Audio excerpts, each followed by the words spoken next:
Welcome to Tiltlang. Nimin. Here trip down here.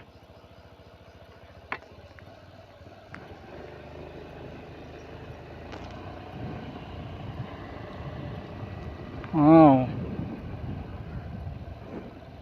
Tiltlang sung phẳng vẹn ô.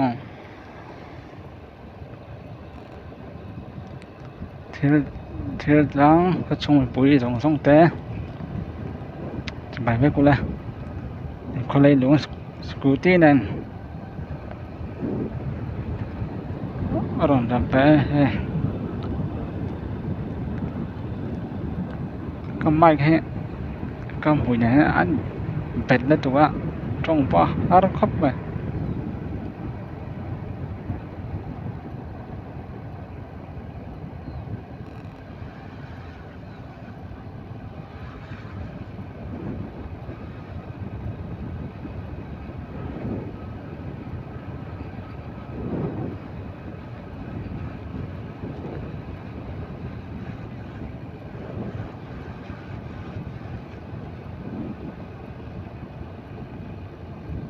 Tiltlang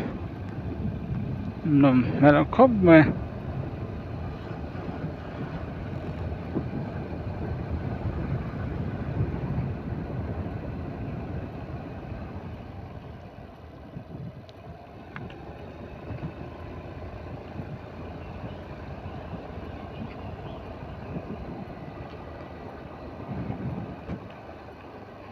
Con pon ít đón khóc mà.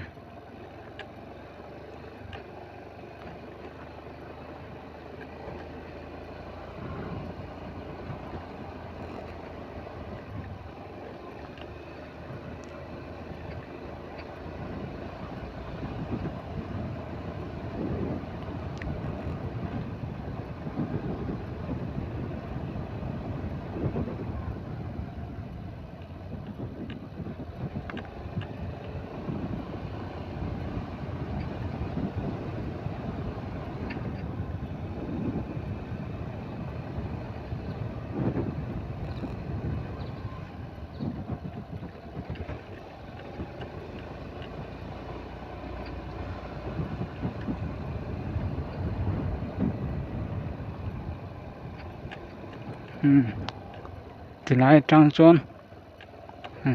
chặt to khóc mày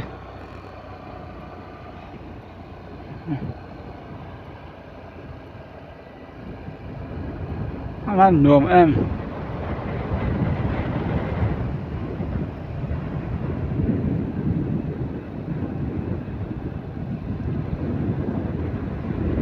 mà nó cho khó冲đặc tác số còn lút lâu này nó lút lâu đâu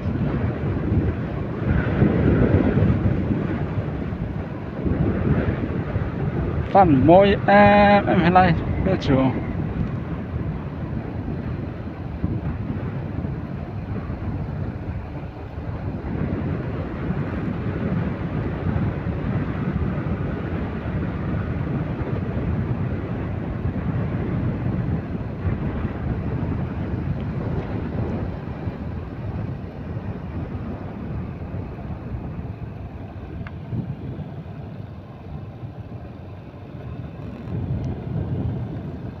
cô khóc mày này vậy chứ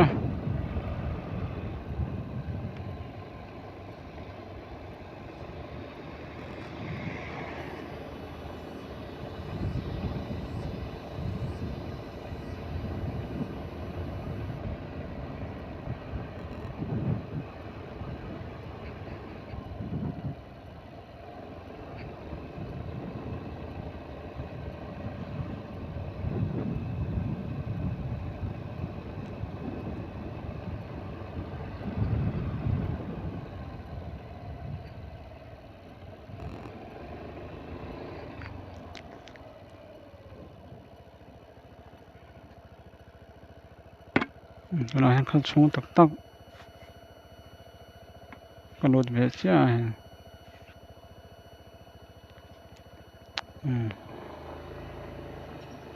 冲mà tàn lút đắng xuống tao tắc cả nó lụt rồi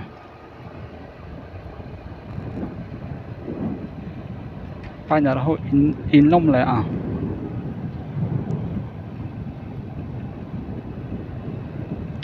rồi xuống lại trong sân khát xuống còn lụt đón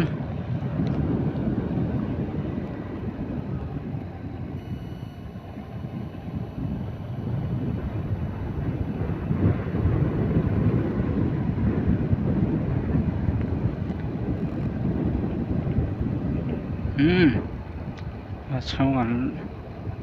còn lụt ta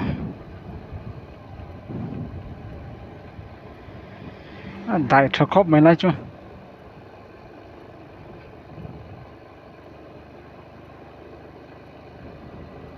anh bắt rẻ về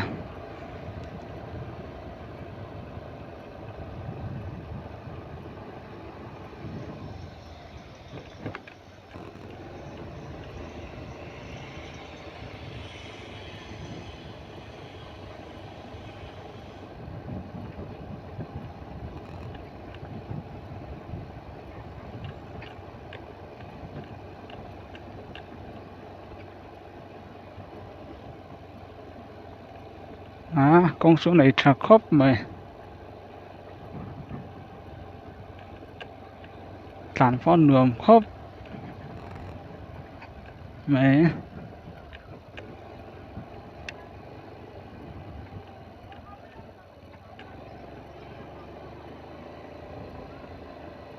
này mình đâu tại tàn thấy gì đó tọp khen rồi con ròn lết lẽ nên làm dòng pon là con lẽ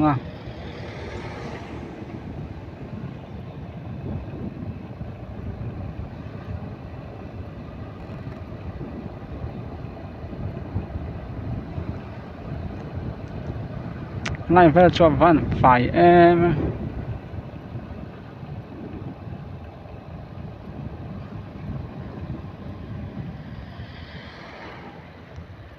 này phụ hiện do lúc tiếng phụ thiếu tăng hi in ra bên cái những này để hi sống biết này chân cổ son hi tệ cổ son hi sát nghe không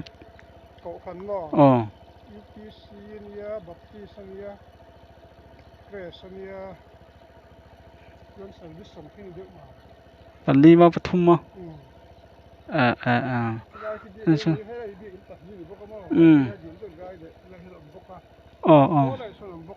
phần đi bằng a dọc đúng không này cho là veng cái tiền trên về có chung veng veng trên về có chung hiện veng trên về in trên về có thể in veng tiếng nghe in veng rất nghe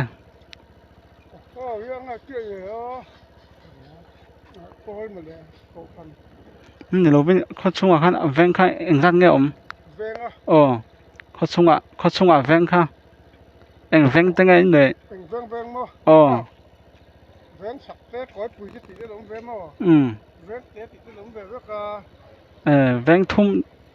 ăn veng thìนั่น đi mà này có lắm tu cô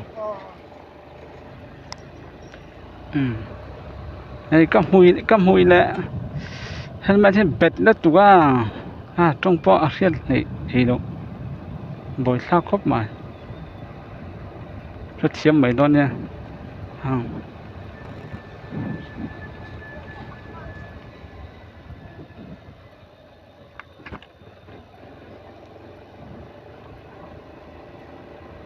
vén cối đấy tí ạ vén chặt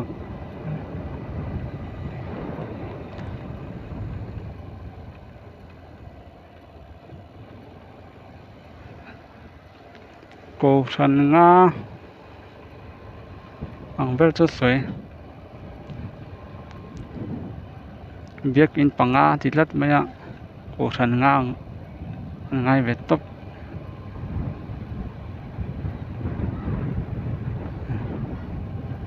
dần thì lẽ xong riết bor vel này chú giờ thông là tiếng lỗ độ thì khua hi liền lết tục chu nhìn đâm lâu à mà rồi chu hình tăng à chuan hình tăng à tan chuan nhìn về pol chu nhìn về răng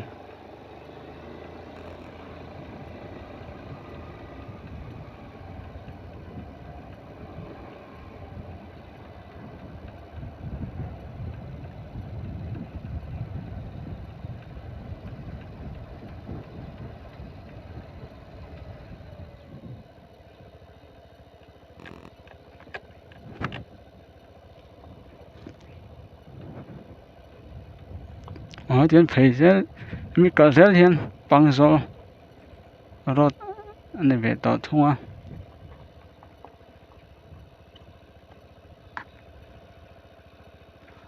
anh lấy giống các cái làng cái tí này là lấy tàu lô dốc mấy anh thân số video xây đó là tụ á mình đi sống lại đi tàu bọc xe so nó qua anh làng hát mấy sao bằng số